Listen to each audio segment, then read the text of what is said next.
Կիրակի օրվա հետ կապված բավականին անհանգստություններ կան, դուք մեր երկրի արտադարձ գնալու եք անձամբ վարչապետի հետ Հովանավանք պատարագի մասնակցելու։ Դեռ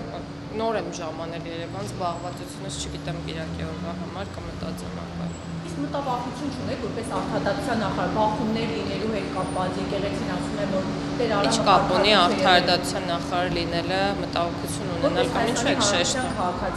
Որպես Հայաստանի Հանրապետության քաղաքացի միշտ ունեմ մտահոգություններ տարբեր հարցերի վերաբերյալ։ Տիկին Գալյան, իսկ աննախադեպ ձերբակալությունների մասով, այդ թվում փաստաբանների, այ ինչ է կարծում։ Կալանավորում են, բայց մինչդեռ մարզպետը ասում է Արմավիրի չափալախելու է պատգամավորին, որևէ քայլ չեն անում, ընտրովի մոտեցում է։ Ես որևէ ձերբակալություն աննախադեպ չեմ համարում, որովհետև ձերբակալությունները մեր երկրում ինչպես եղել են, այնպես էլ պետք է լինեն։ Այդ տեսեք Ռուբեն Մխիթարյանի մասով տեսանյութ կա, որում պարզ երևում է, որ ոչինչ չի անում, բայց կալանքի տարան։ Եթե կալանքի են տարել իրավապահ մարմինները, վստահաբար ունեն համապատասխան հիմքեր։ Լուրջ մտահոգություն կա քաղաքացիների շրջանում, որ գլխատվում է ընդդիմությունը այս քայլերով, Տիկին Գալյան։ Չեմ արձագանքում ձեր ասածին։ Իսկ ինչ է կարծում, իշխանությունները կհաջողեն հակաեկեղեցական արշավում։